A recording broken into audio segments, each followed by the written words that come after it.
Hi, this is Joachim from Say It in Swedish, and you're listening to Fika with Vicky in Niagara Falls, Canada. Hello, everyone. Welcome to Fika with me, Vicky Benison. We're going to do something a little different this week. I thought we would take a peek into social media, how it affects us, and how we can steer those effects to the positive if they aren't already. And let's face it, even if they are positive, full of possibilities, all those possibilities can leave our heads spinning.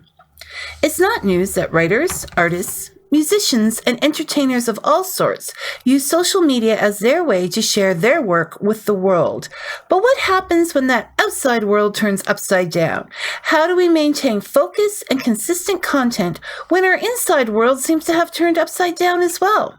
So I have invited Sherry Campbell, a registered psychotherapist, to share her thoughts on social media as a workplace and perhaps lend us some help and a few tools to navigate this new world.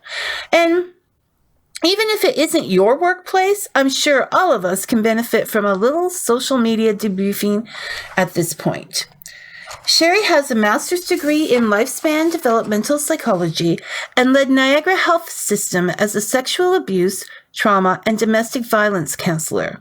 She then welcomed the transition to open her own practice, the Sherry Campbell Group, where she and her associates continue to provide counseling privately, public speaking, and workshops. In fact, she has spent 20 years developing a workshop for a resilient culture, focusing on building mental health in the workplace.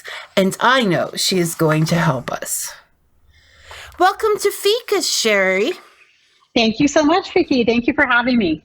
Well, you're welcome, but I'm not sure you should be thanking me because I'm giving you quite a task. It's going to be fun. It will be. So I guess we should start with, what is resilience and why is it so important in life and the workplace? Okay, well, resiliency overall is our ability to face adversity. And boy, have we been challenged with that, right, during these challenging times. And and like I talk often about how important it is that we are proactive in building our resiliency skills. And I think that this has certainly come to the surface during these times. And so it's not just about dealing with adversity. It's about how to step back from it, recognize, take a few deep breaths. How am I dealing with this? And then move forward again. We are designed, we're wired to move forward. And then when we have the tools to do that, then we're able to do that effectively. Otherwise, we just feel kind of paralyzed, right? Right. We get stuck. Yeah. And that doesn't help anyone. And so these are tools that we should have on hand. Like, they're never a waste. We can use them next time around, right?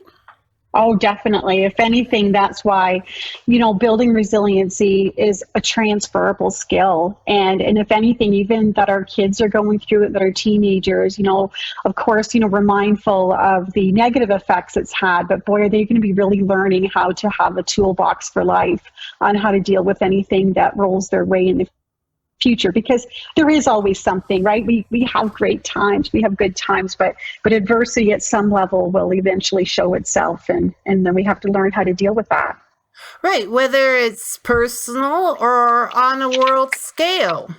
Right, yeah, definitely. And I think that's the challenge. Like, this one has been on a world scale, and I know, like, I'm 55 and nothing like this has happened in my lifetime. So yeah, there's lots of learning curves for all of us. No, we've had a fairly good chain of events in our lifetime. So this was, it just knocked us off our feet for a while, I think.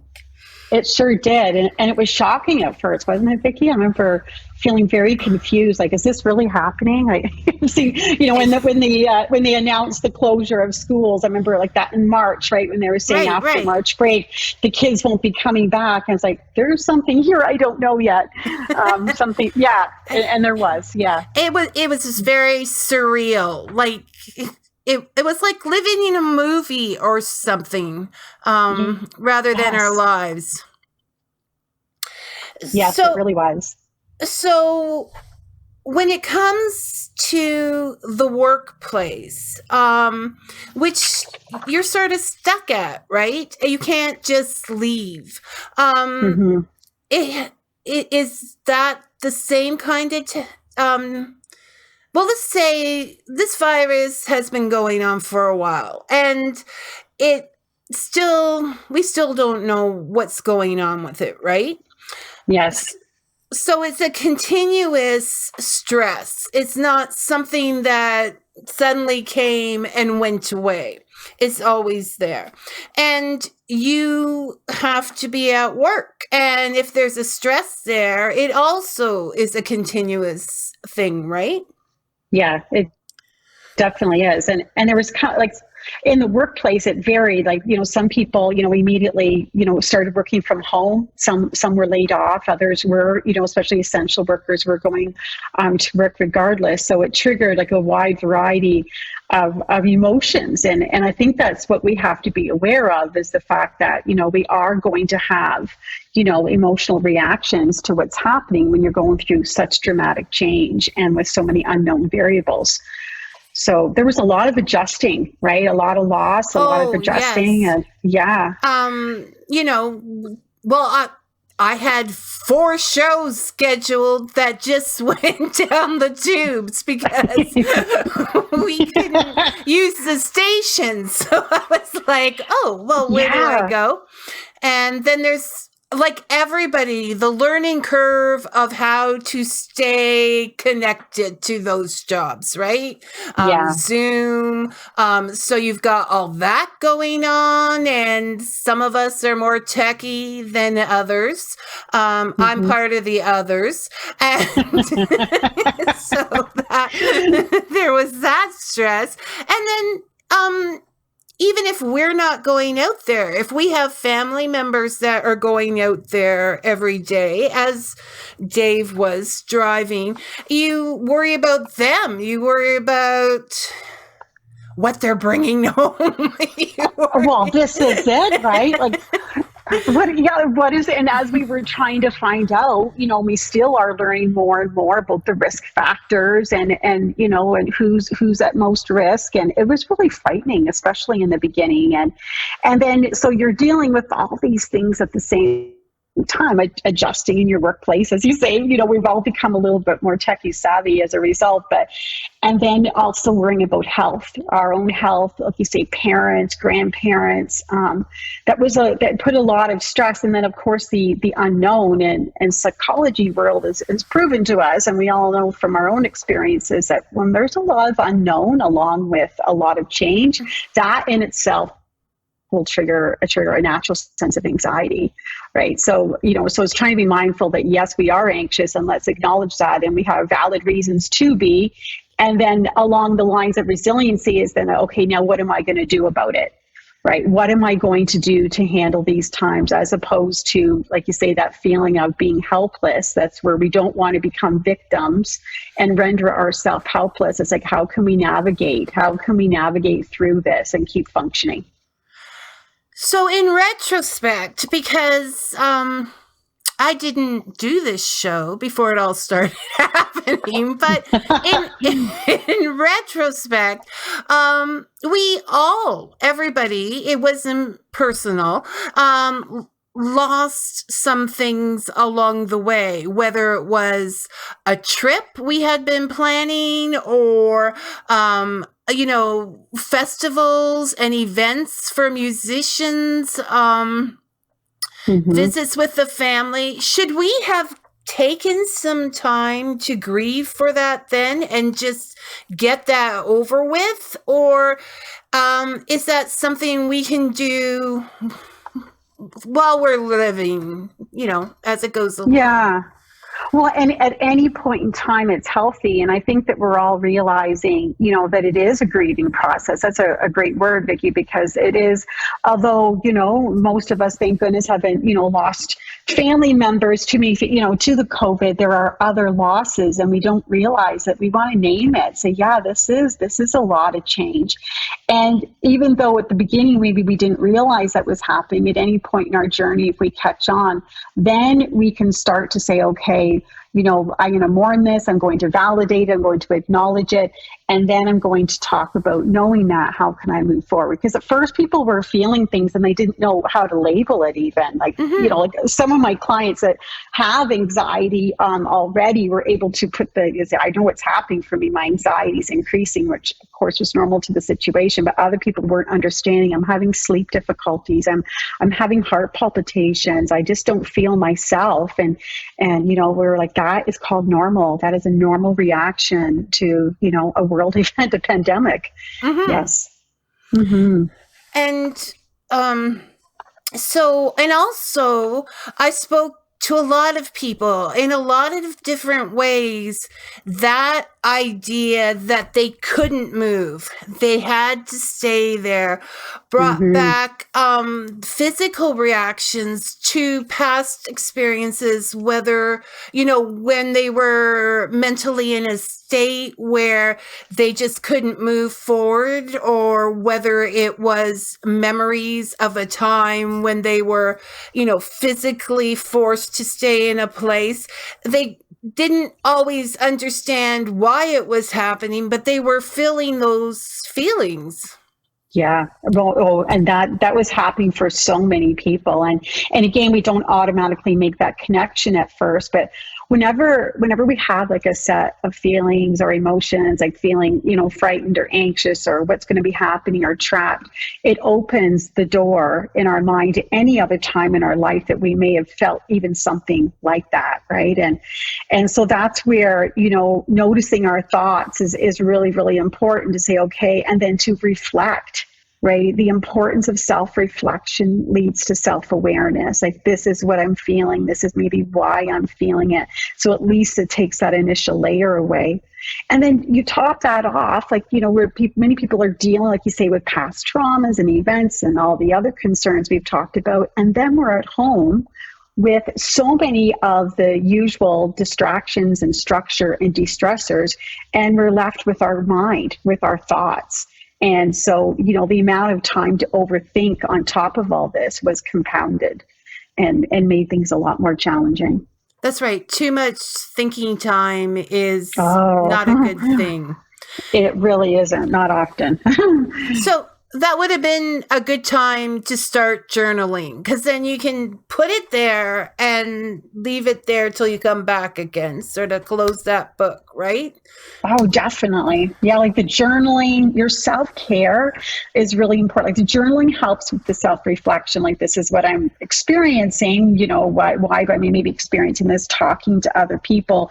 But before we can even kind of do that, it's about, and then even when I think of resiliency, it's about emotional regulation. So it's like, how can I take myself from being up here, right, like an 8 or 9 on the Richter scale, and bring myself down so I can access my more logical side? Because, of course, when we're feeling more emotional, our fears take over, and that can lead us down a path that's not healthy for sure. So taking some time I know I was like, okay, I've got to get the health cards ready. I have to get, the practical, the logistics, groceries, toilet paper. Oh, don't bring up toilet paper. That was so funny. Even those visions of empty shelves, trigger something in you, right? Oh, definitely. And then of course, like, with all the visions as well, like you say, you have like empty shelves and people in hospitals and, my ventilators. And I mean, all these things, your brain doesn't know how to process all that. It's a lot to take in all at once too. And if your husband is a truck driver and refuses to get excited about things, and you only have one package of toilet paper, it can get even worse. That's right. That really doesn't help the stress, does it? No. But I've had 27 years to get used to that one. So it's not easy. That has a whole set of other challenges, doesn't it? Okay, so we're at home and we're dealing with all of these things, and suddenly I know, because it's my usual place to be and promote things or whatever, the internet exploded. Like, it literally exploded overnight. It sure did. It sure did. And that was one of the coping strategies, that was utilized. I mean, we're not able to, connect, and we all crave connection. And so, of course, the internet exploded. I mean, there was a lot of pros and a lot of cons about that. And that's why I think that now we can really learn how to use it, to our advantage is super important, because there are a lot of disadvantages, aren't there? Yeah, and it depends on who you are, really. I think we need to, of course, you're the expert. From what I don't know about that. But what I've observed is that it depends on who you are as a person. Like, if you're a very empathetic person, you're going to feel every one of those posts, right? Yeah. And then...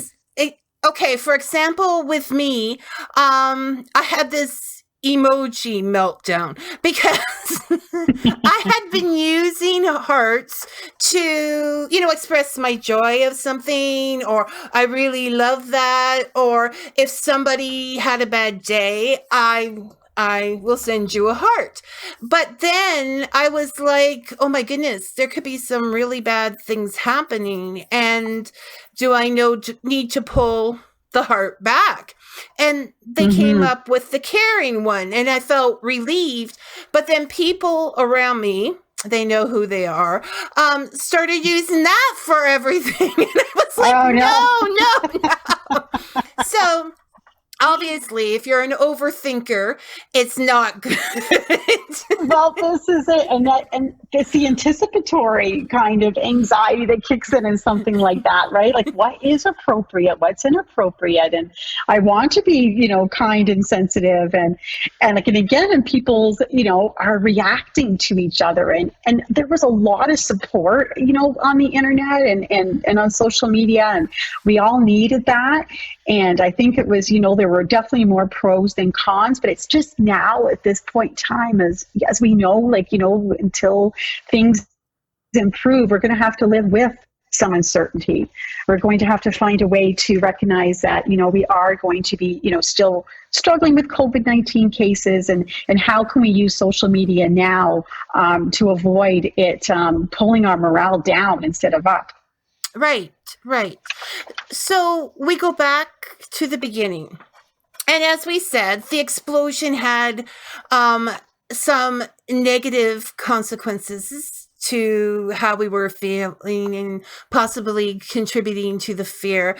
But it also had so many amazing opportunities. Like, they were streaming Shakespeare from Stratford. They were streaming music. Patrick Stewart was reading aloud.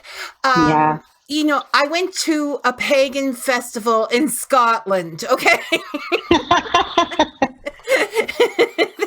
How beautiful is that? Oh, right? I would never be able to do that. So you're dealing with that good side of things, but there's that little tiny, well, maybe not tiny, depending on who you are. It's me. So there was a lot of guilt over, enjoying yourself so much during this time.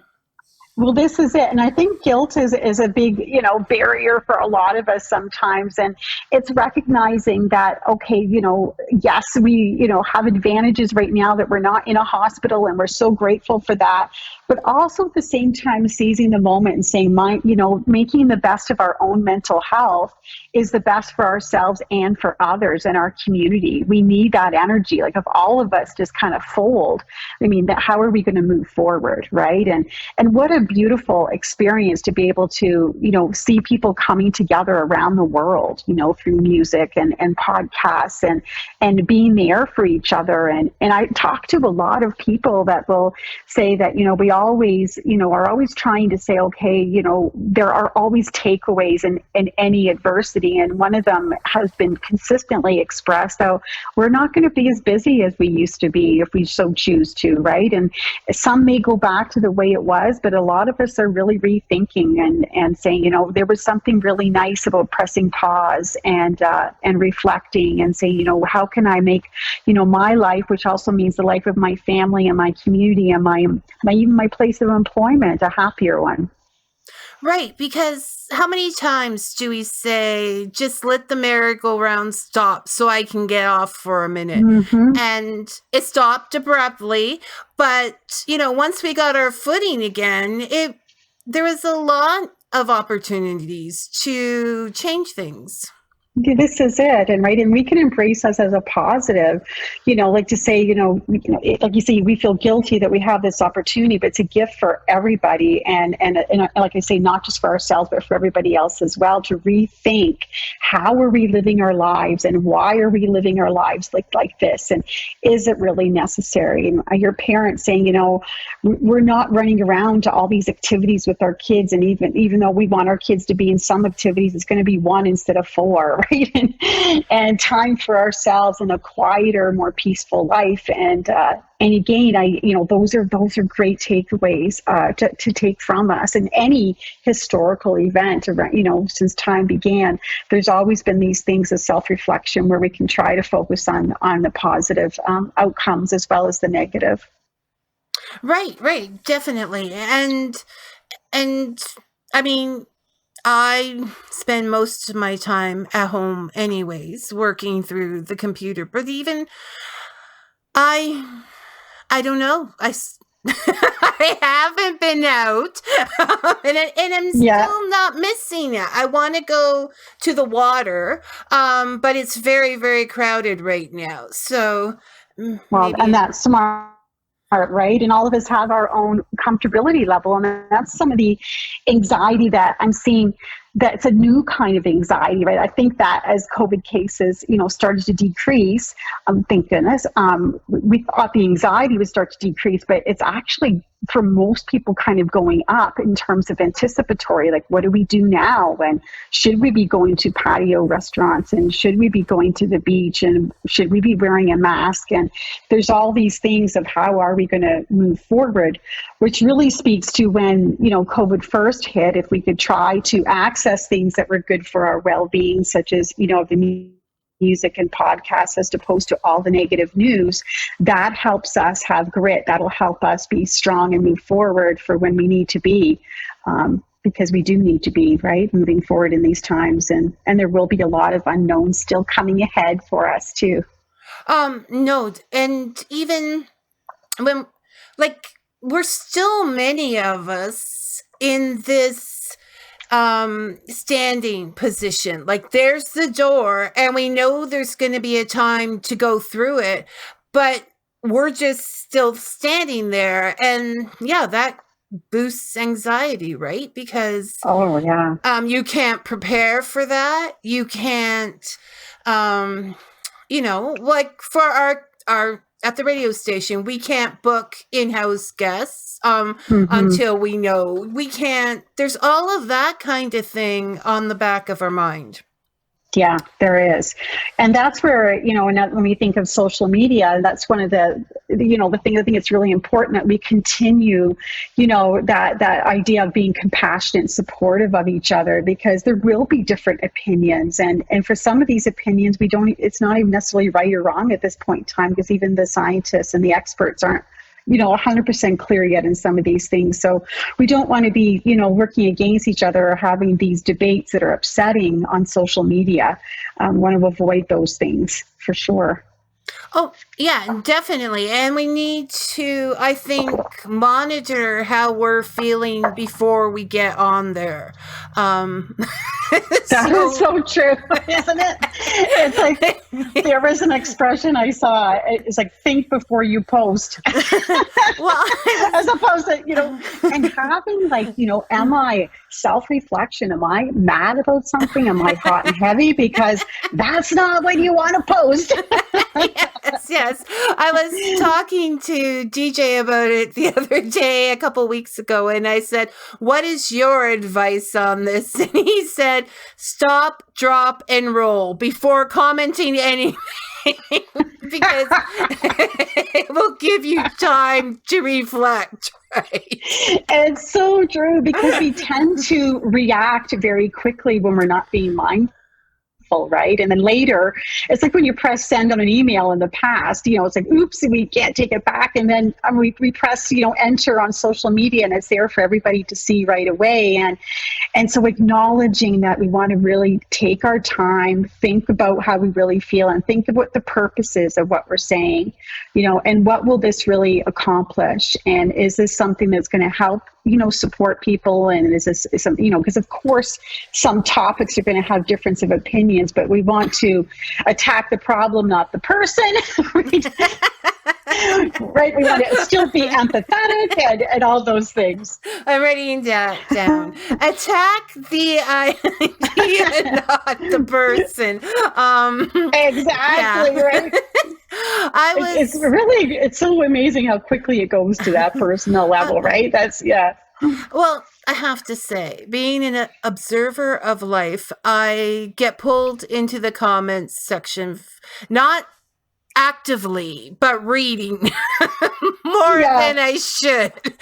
And, not a place you really want to go. It's just because you can really get hot and heavy about something, right? And that's where ideally right now we want to be able to focus on what we can control, right? And try to accept what we can't control. So when we think of that, like, we can't always control what politicians decide, or rules and regulations, or what other people's opinions are, but we always have choice in how we choose to respond. Right. And ideally, if we're in a calmer place, we're more likely to respond as opposed to react, which is a very, very different vibe. And we don't have to respond to everything.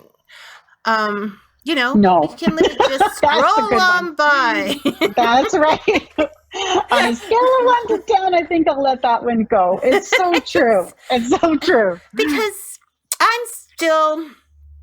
I've watched the comment sections, and I don't think I've ever seen anyone walk away in that moment and say, "You're absolutely right. I am going to change my opinion." Isn't that true? It's so true. Because at that point, people are just responding to defend. It's not a conversation or a problem-solving meeting. It becomes like, social media is not a vehicle for conflict resolution. Right? Oh my gosh. The other day I was on my phone and I was reading comments, and I heard the click that I had liked something. I panicked. I lost the page. I couldn't find it. Then I did find it, and I tried to delete, make that go away, but it wouldn't work on the phone. So I had to go running up 3 floors to my computer and trying to do this all before anybody noticed that I did that, right? Like, that is, how do I fix this? How do I fix this? Yeah. And a little bit of panic there. It could have been something sad, and I put a laughing face. Like, I don't know. And then you almost feel like you have to justify underneath, "I swear to God, I didn't know what I was doing, blah, blah, blah, blah, blah." And of course, that would just open up a whole slew of responses. "I can't believe you said that." I get into enough trouble without doing it by accident. So that's cute. It wasn't cute at the moment. We all do, Vicky. Don't worry. It's all of us. That's the whole. We all have had those moments where it's just like, "Oh no, what have I done?" And maybe we should take in the moments that our entire lives haven't changed, and we don't have to move. That's right. And have some self-compassion, and know we're all human beings, and we're all going to screw up sometimes. That's right. It's very true. So like I know, okay, so we're talking in the business sense. Like if we're just somebody who goes there to visit, we can take some time off. And I still take time off because I'm stubborn, but about social media. Yes. But you need to take a break from it sometimes, though, I think, don't you? Like, it's healthy. Yeah, because sometimes you haven't digested what's happening. So I know they're like, you should put up, I think people should be aware that I have social networking issues and on the best of days. And that's why my husband has all the likes because I just can't do it. But on Facebook and that, they're saying like, get, so many ads. This is the best time to do it, and you're supposed to figure those things out in advance. And, so you do all that. And then a day comes, like the first Saturday after the shutdown, right? Yeah. And you're like, okay, now, if I was running a store, I would still open it. But do I, it's not what people think, but you're sort of torn between being responsible with what you're supposed to be doing and not wanting to appear insensitive, right? Yeah, this is it. Yeah, we want to show that, we have respect and compassion and yet being aware too that, there are still things that we need to be doing and that we also, have like life goes on, right? We can't just completely, isolate ourselves 100% in our homes either. It's trying to find that balance. Right. And to keep going in. So if aside from some of the other things that, you have to deal with, is there some things that can let us know, besides commenting, that we maybe spent too much time on social media lately? Yeah.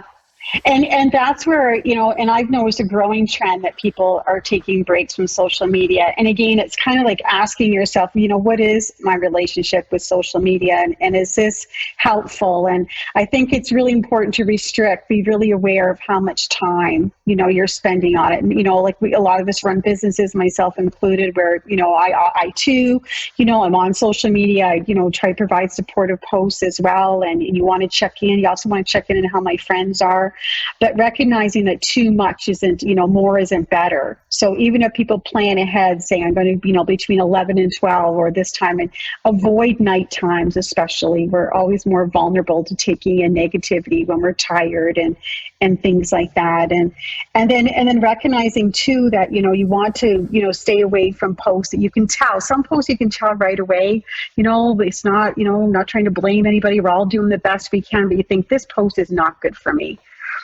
This isn't something I need to know, and it's something that's not helpful. And also in being really careful to not overly expose ourselves to the day-to-day updates. Try it, especially at this point in time, getting the bottom line, like, listening to 2 hours of updates at this point in time is also not healthy, right? And so that you can say, okay, I don't, that's toxic. That's not resourceful anymore. Well, and going on at night, if you get upset about something, you're not going to sleep that night. Like if you're imaginarily arguing with someone, Yeah. Well, you get hooked in a whole lot faster, right? Because you're not responding, you're not reacting. And when we're fresh in the morning and more, game on, then we're more likely to use our critical thinking skills than at midnight. And critical thinking skills don't mean criticizing that guy's post. Right? Exactly.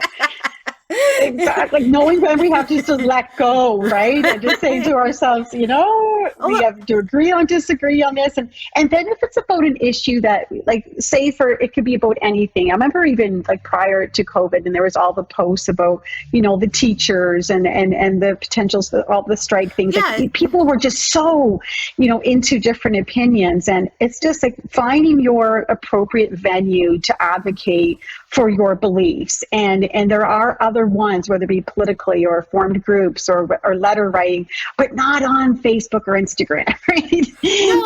Just knowing where to do that. Yeah.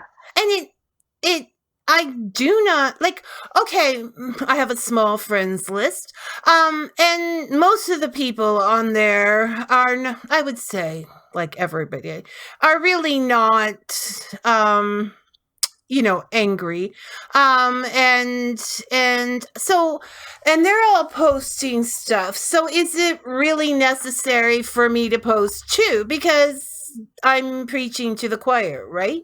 So, I mean, we can sometimes just sit back and let those who are better equipped to do it, right?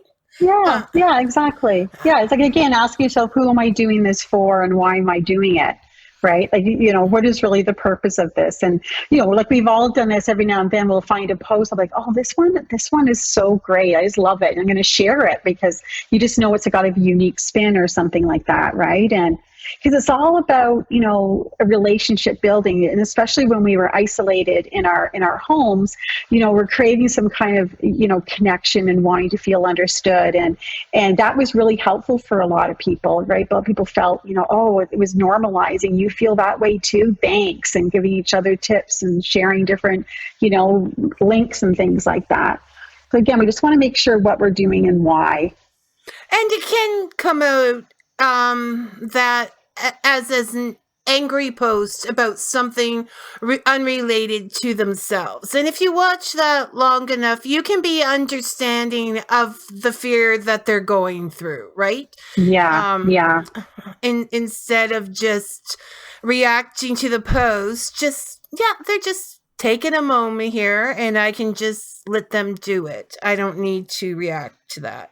Yeah, we have to pick and choose our battles in the world, right? And it's just, this is not worth my energy. This is not worth, I'm giving away a lot of my power by getting myself so hot and heavy by a post that at the end of the day, it does nothing but negative emotions, and it doesn't resolve anything. It doesn't change anything, doesn't resolve anything. And again, keep your energy for more positive outlets, right? And more, like I'd rather spend, an hour volunteering somewhere than trying to fight with, Joe Smith on, take action. Whether I should. Yeah.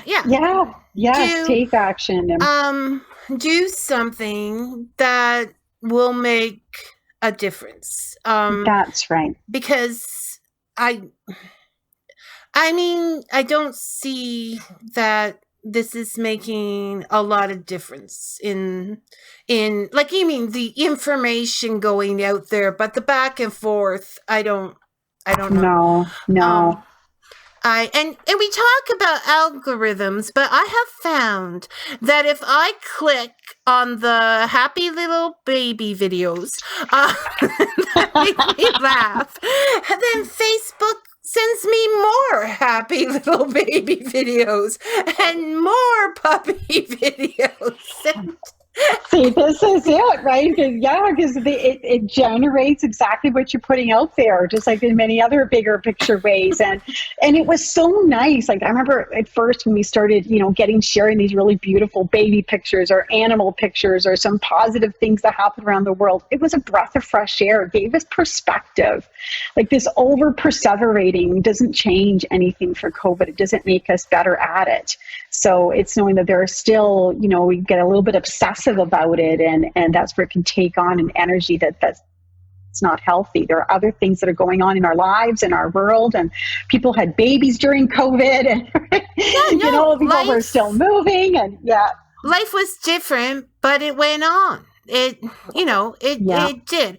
And, about the news, honestly, people, now that Justin has a haircut, there's there's no watching to see how long it grew and what he's going to do with it anymore. Honestly, right? Like that was so hilarious. You're like, we're really at this level where we're watching the hair, but we were even watching Doug's hair. Like, I don't care whether Doug's got curly hair at the back of his neck, proving he hasn't had a haircut. Jeez, man. But again, that's where laughter, right? It's the glue of sanity. We have to maintain our sense of humor amongst these times, too. Oh, thank you. Because, that's... Okay, obviously, I need to laugh. It's always been my, whether it's a tool or just who I am. And I actually feel better after doing it. It lowers everything. Well, it produces all those good, chemicals, our endorphins, and also it helps us relate to each other, and it lowers our blood pressure. Like, nothing is solved by getting ourselves in a knot. It's not going to change or make us more resilient. If anything, our immune system is compromised if we continue just to be consumed in stress and negative feelings. No, thank you, because you sometimes feel like,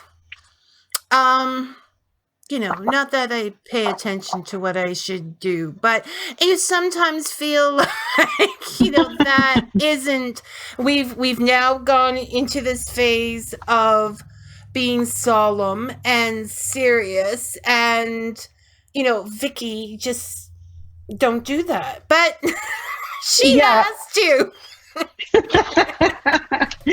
Well, yeah, it is, and it's very easy not to, isn't it? You can see the power of it, and that's why we have to proactively and mindfully say, what, I have to make myself pull out, because our brains are wired to problem solve in terms of survival, but looking at the worst case scenario. So when you have like a world pandemic, we're all very vigilant, and we're all, serious Sam's looking at what the things we need to do. But now it's some time to celebrate the good and, make sure that we're taking really good care of ourselves and ensuring our body, mind, body, soul are as healthy as possible. So we don't have to, in situations like that, react immediately. We can stop, have a coffee, think about it, and if the zombies get us, they do. Because I'm not ready, Sherry. And honestly, our comments on Instagram or whatever are not going to change the zombies, right? So it's not going to change it. So, but that's where, when we have balanced thoughts, like this is a problem, and this is what we're doing about it, and yet I know that we're always going to find a way through, because we always do. Then we feel like we can handle things. If we're like, oh, I can't handle this, I can't do anything, I'm going to try to change everything, micromanage things in my world and on social media, then we render ourselves the victim, helpless, hopeless, and then we're not moving forward. So those are not helpful tools, and we have to be aware that we're naturally drawn like that immediately. And when it first happens, we want to stray away from that. Maintain balanced thoughts. This is difficult. It's not to pretend everything is great, because it's not. But again, we have to have some balance come through for sure. We're going to survive with only one package of toilet paper. Exactly. And now the new toilet paper is like Lysol spray or masks, right? I'm just like, oh goodness, right? We are much stronger than we realize, right? And we don't know how strong we are till we have to be. And if anything, it's like, we forget how many things that we've already been through. And yes, this has taken us to a new level, but all the things and all the skills that we've had in the past, we can use now. We don't have to recreate the wheel, or, we just have to recognize that what those tools are. Like, when you look back, how did I get through that hard time? How did I get through the sickness of a family member, a divorce, or whatever that was, and ramp those same things up now, right? And continue forward. And And if anything, as we are starting to get back out there in society, and I think more people are kind of like smiling again, saying, yeah, we're getting through this, right? And we have to be careful not to be too, rah, but yeah, we have to be, vigilant still, but you sense that people are a little bit proud of themselves, right? And of ourselves, and even as Canadians, right? And right, because we can't, and I think that's what difference that people don't always get is that being safe is not being scared. Exactly. That's so true. Because they like to throw names. If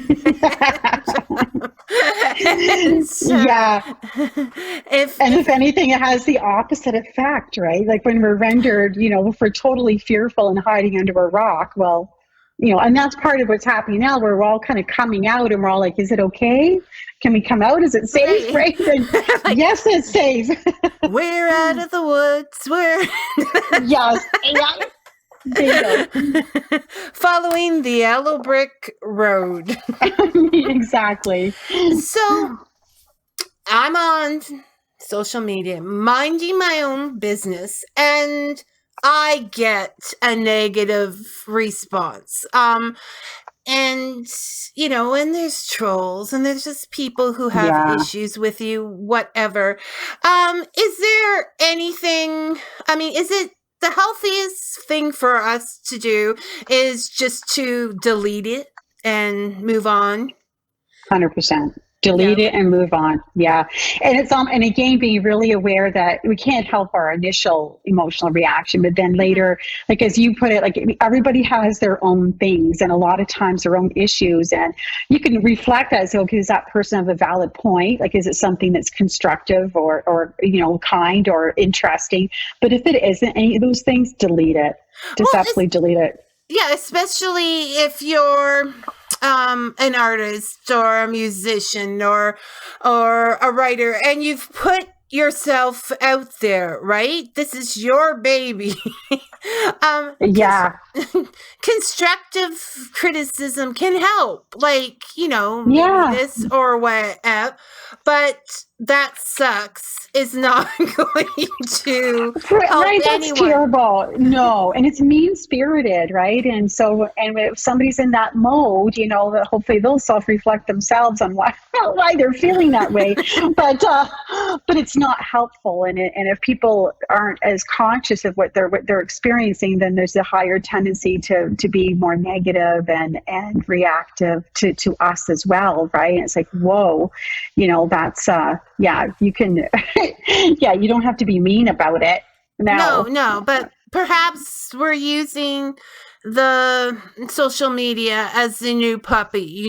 They would be like, come home from work and they kick the puppy, which is the worst possible thing you can imagine, and they're just doing it to people on Facebook now. Like, that's a great way. It's so true. It's an outlet, right? It becomes another outlet. Just like if we yell at the person who's driving slow beside us, or, like we don't want to be at the receiving end of that. And once we recognize that that's something that's not helpful to us or to others, you delete it and you move on and hope that person gets some perspective. And you can't change them. Like, you're never ever, even if you speak nicely to them, it's going to come across as condescending and not do any good. And if they're in that place, you can tell when somebody has listening ears. Like when you're really calm, or if you have a question, you say, I was just wondering about this. You can really tell when somebody's naturally inquisitive and listening, but that person's just trying to pick a fight. And and you don't want to get roped into that. No, because do not interact. Do not exactly. Ever. Do not engage. That's the word I was looking for. That is the word that my offspring, would say. I would take a problem to them and they would just say, don't engage. Just That's right. That's right. And but it boils right down to looking at the source, right? And if you wouldn't go to that person for, their advice, then don't take their opinion. I remember I read that a long time ago, and there's so much truth to that. That's right. That's right. You can't carry what they said because, you still have your goal, where you're going, and what difference does that make to it? Exactly. Yeah. It doesn't. Yeah. It doesn't. And knowing that, right? And knowing that person is just somebody that is it worth your energy? Hell no. No.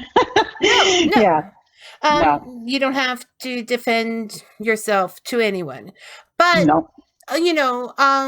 If it's constructive, it may help you. So, you need to differentiate between those two.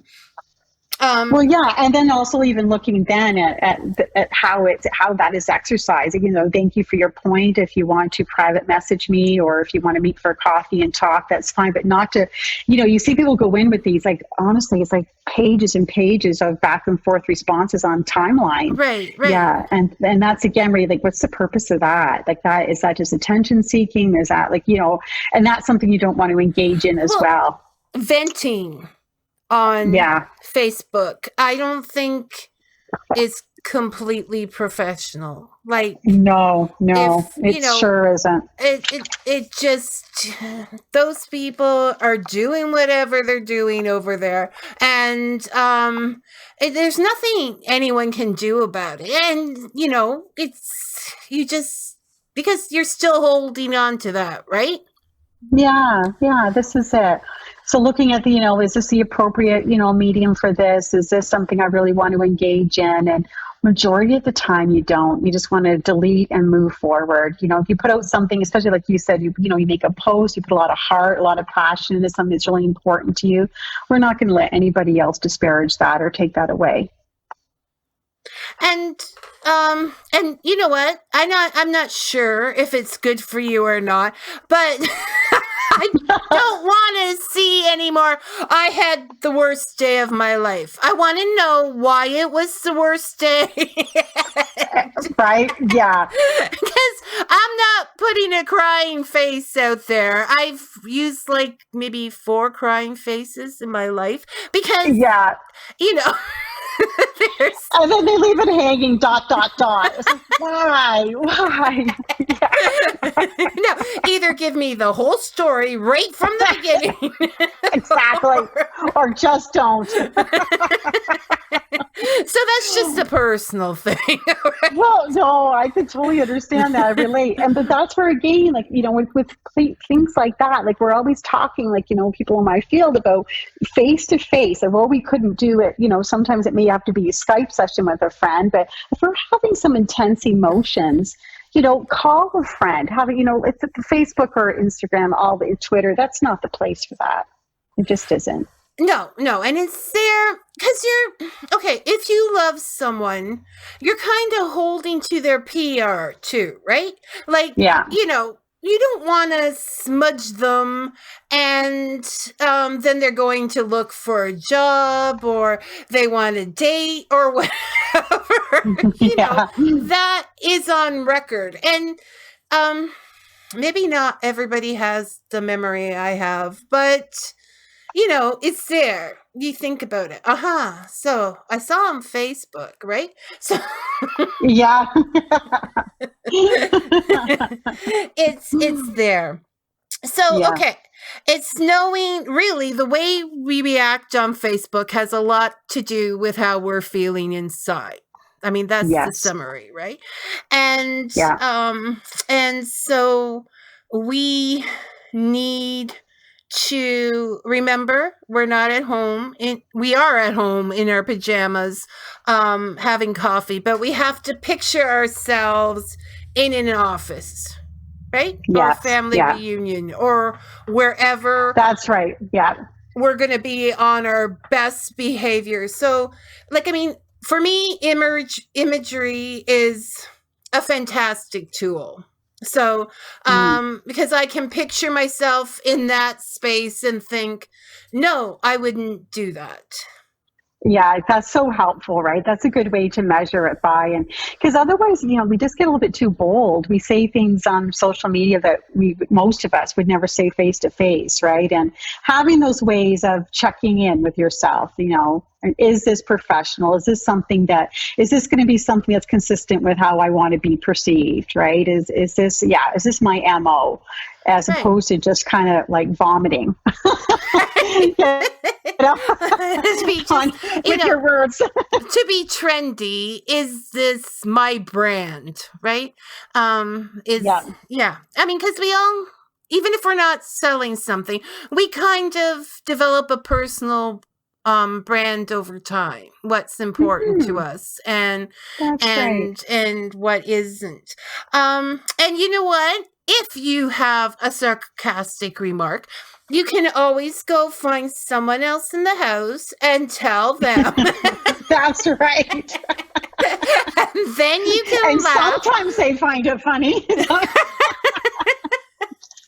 Or I get the eye roll, oh, Mom, which is okay.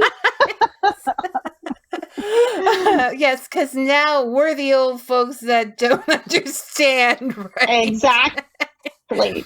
We don't know anything, Vicky. Experience means nothing. We're just...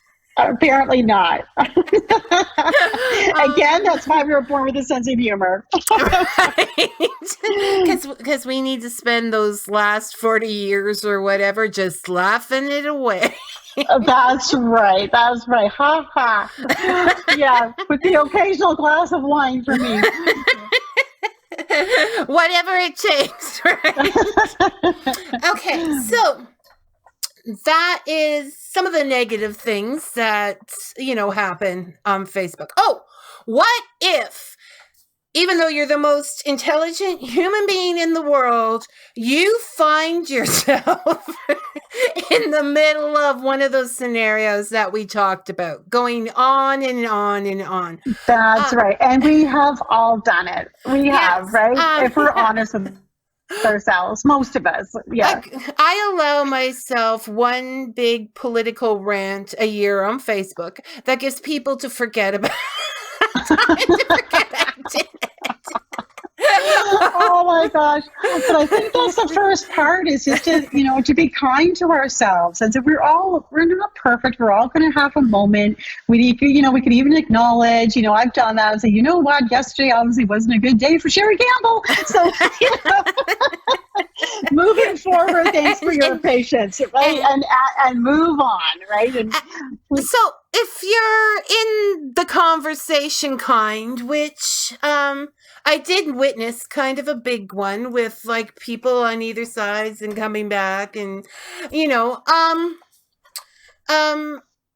so everybody's in the middle of this thing, and you want out. Should you just quietly leave? Should you make some apologies? What do you think you should do to get out of there graciously? Yeah, and I think asserting yourself, just being very authentic and genuine. To say, I'm all of a sudden I've just caught myself and I'm feeling really uncomfortable with this conversation, and I'm going to bow out, right? I mean, just being real. I think that's what we're all looking for, and people can relate to that. So and if anything, that could help de-escalate. It may not. People may continue to, to go on, but at least you have, asserted yourself and demonstrated that, you've checked in and that you're not comfortable. Right, and you're going to leave now. So that's right. And that, again, goes back to taking action, right? They take action. And if anything, that's wonderful to be able to catch ourselves, because we all, just in the middle of something, we're all like, you know what, I'm sorry. You know what, I'm sorry. I don't think I'm on my best behavior right now. And, right. Yeah. And because that's the other part of resiliency, is being able to take responsibility for your actions and to make amends, and then not to beat yourself up, to let go, but, and knowing that we all make mistakes. And I think people can, if anything, warm up to that. Well, and I think it's the biggest thing is, as I get older, it's important to forgive other people, but I find forgiving myself is the hardest and ultimately the most important. Like whether, because we run those scenarios over in our head over and over again. Don't we though? Yeah. We beat ourselves up like no tomorrow. And that's a common human dilemma. And like you say, we even say things to ourselves that we wouldn't even say to other people. And so that's why really noticing too, like, is this, am I being my own, it sounds corny, but best friend? Like you take responsibility, say, okay, I messed up and I really, regret that. And I'm going to say sorry to so-and-so, but we don't have to be like, oh my gosh, I'm the biggest loser in the face of the earth. I'm such an idiot. I can't, the inner critic can be nasty, and that's not helpful to us either. No, definitely when we're already feeling down about things, right? With everything going on. And I think it's something that we have to consciously maintain, because no matter how much, I know at the end of my last episode, I said, be kind to yourself. And then when the kid was editing it, he said, Mom, I think you need to listen to your own advice. Well said, DJ. Well said. Yeah. And it's true, isn't it? Yeah. I was like consciously doing this week. Like, Vicky, just, do that or let it, and it really made a difference. I had forgotten to do that. Just that's right. Be kind to yourself, right? And again, that goes back to balanced thoughts. And when we remember something, oh, I wish I hadn't done this or done that. It's like, you know what? We all mess up. I'm a good person doing the best I can. Move on and go back to being in the moment. Because otherwise, and it's true with all the stress that's going on, I think more of us have been victims of overthinking, and also tendency to have the inner critic wake up and think about things from the past and worry about the future. And we need to ground ourselves with self-compassion and holding ourselves responsible for the things that we want to work on, but not beat ourselves up. No, because it's not going to make any difference. It's not going to help. Not one little bit. And if we forgive ourselves, it's easier to forgive the other people around, because we know, okay, I did that because I was feeling the need to get out, because I was, and then we can understand that they may be feeling that on their cranky days. Yeah, it's so true, right? It's all about having some, we can agree to disagree. I mean, most of us are doing the best we can. We all have bad days, but just to have a little bit of compassion for ourselves and others, and it really lightens things up. I mean, we can hang on to something and let it boil us over for days, or we can, do we have to do, journal, let it out, problem solve, and then really try to focus on the moment now, because it's really all we have. I love all the power of now stuff with Eckhart Tolle. So valuable. Yeah, because that is all we have. It really is. Especially now, because as we said, we can't even make plans. Because we don't know solidly what is going to happen, and it could change. So as positive as we want to be, it could change again. Exactly. So we're still we know more, and we've gotten through a big phase, but it's still out there, right? Like it is. Yeah. So it's not too late for this show. Definitely not. And then really, like you say, we'll have, it's still out there, unfortunately, and we're hoping for the best, but whatever takeaways that we can still carry with us from this experience will help us when it comes our way again, because social media and, technology is easily a go-to vehicle when we're feeling stressed. So we have to be very mindful of that. Well, and okay, so one of the things I found, I'm hoping it was the virus and not just me, was that my concentration went kaput. I would just be empty, right? Like just, and so it was very easy at that point, because I couldn't even read through a book without falling asleep or something. It was very easy to get hooked on the comments and have to go back and see how this was. I'd be like, shush, Mama's watching her show, right? Leave me alone now. Yes. So it wasn't good, but it has taken a lot for me to stop checking back. Good for you, though. When did you realize that? Like, how did you do it, Vicky? What was your cue? I was being kind to myself. I was, things get, we can't control what's going on out there, and all those little voices in there aren't going to make things happen or not happen. Exactly. Yeah. It's just, I do have a writer's soul and curiosity. So, when something like this happens, how people react to it is a bit of an addiction for me. Right. Yeah. So I wasn't even like a personal or political or anything. It was just like, okay, so what are they up to today? But I did have to just stop picking up the phone. So I would let it go dead. And I couldn't. Because sometimes the physical, right? We have to just remove it. I don't think that makes us weak.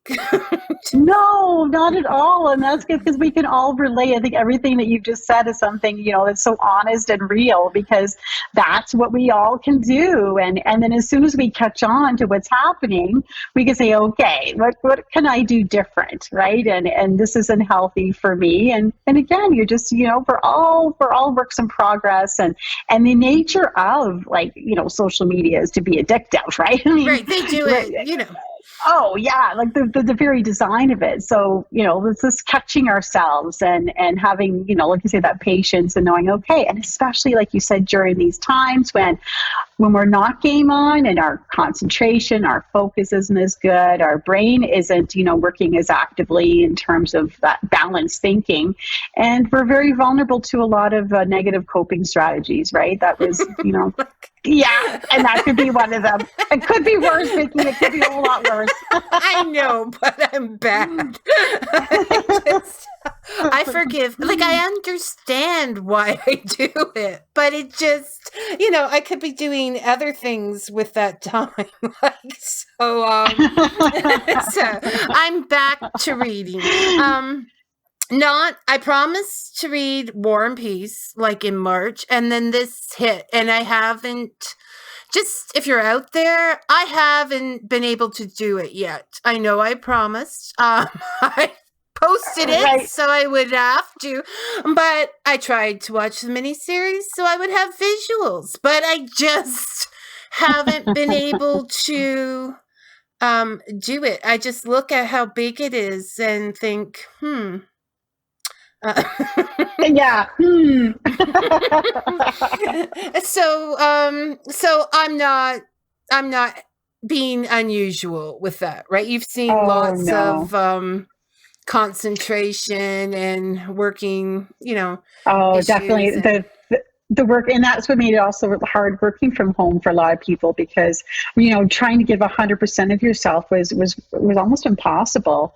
The brain is processing a lot of things that are going on, and the cognitive and the physical, and then also sleep difficulties and just feeling the edginess or irritability in terms of mood, and again the concentration and focus. Those are all normal things that happen when we're going through hard times.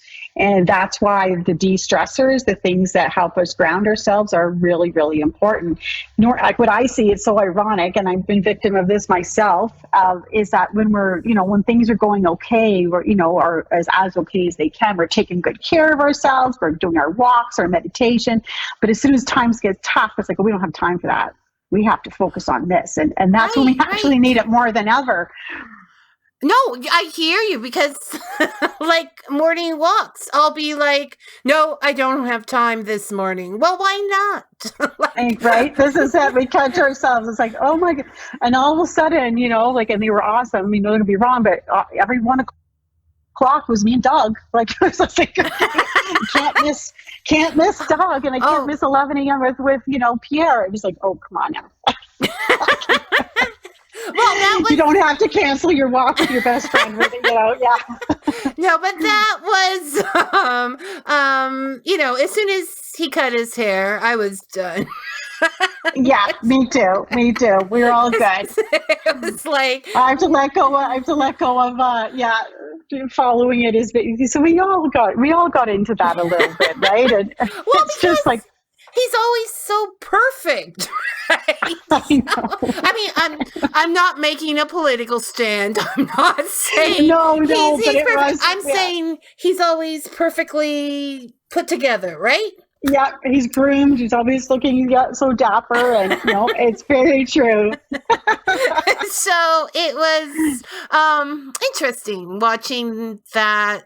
The work that had to go into trying to continue that that look. But now I'm done because he got his hair cut, and it was like so disappointing. So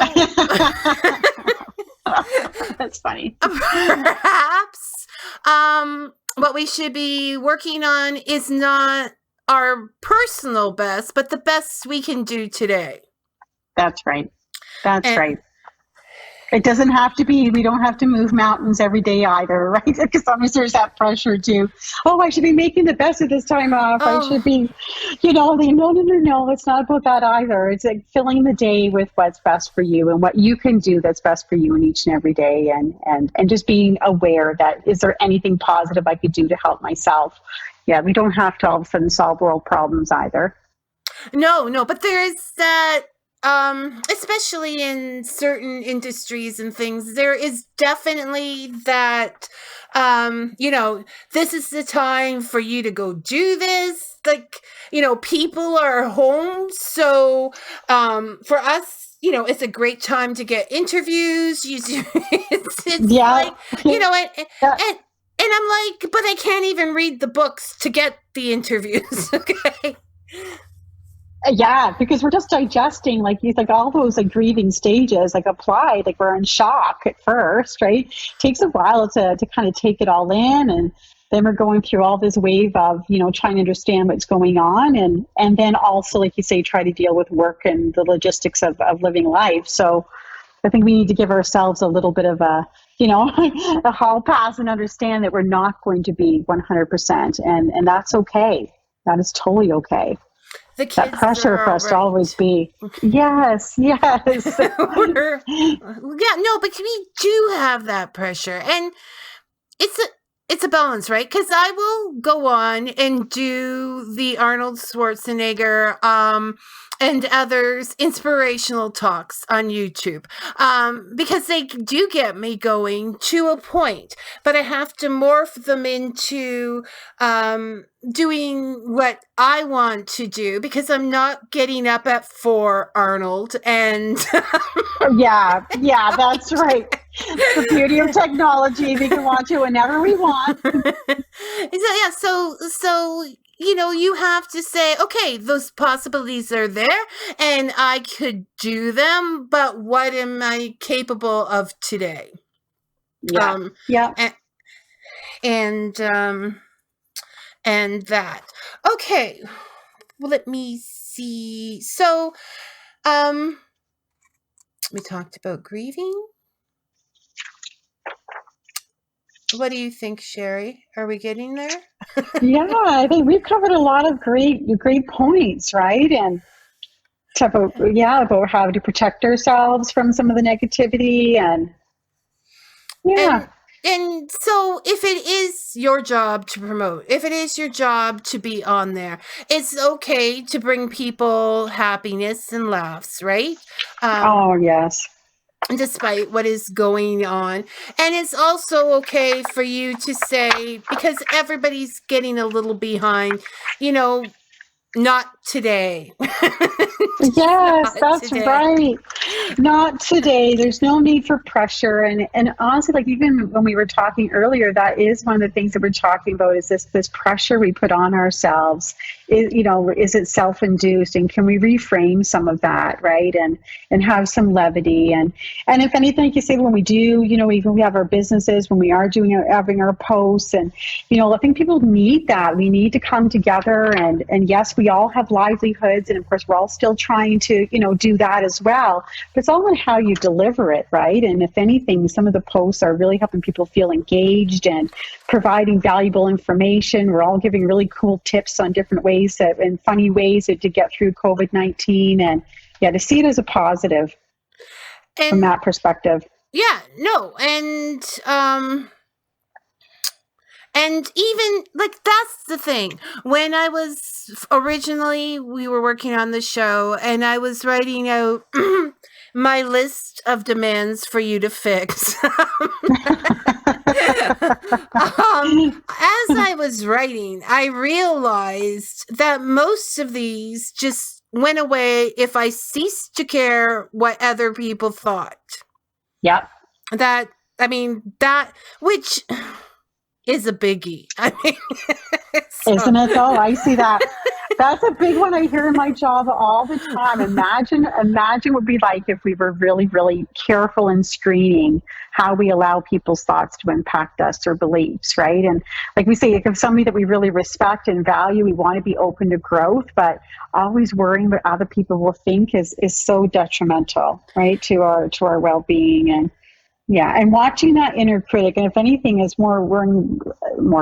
That's how grammatically great is that? But it's also being very aware of, what are we believing with the negative things other people are saying because we believe it deep down within ourselves, right? It's like, why am I believing that? Because in some way am I validating it by saying because that's how I feel too. So it's very layered, right? We really want to be careful that we're not taking in some stuff that's just reinforcing negative beliefs about ourselves and say, no, I choose not to believe that anymore, and I do not want to hang on to that old belief about me.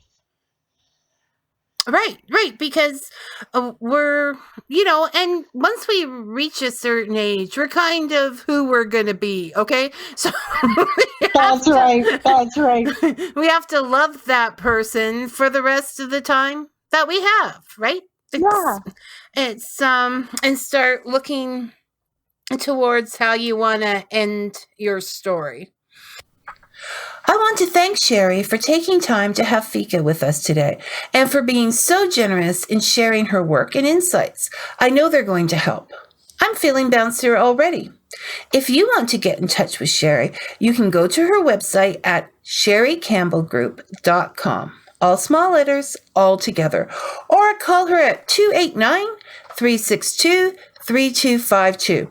I'll also be posting those on Fika with Vicky's Facebook page. And of course, a big thank you for listening. Till next time, may your coffee be hot, or as someone reminded me, ice can be good this time of year as well, and your story sweet. And don't forget to bounce.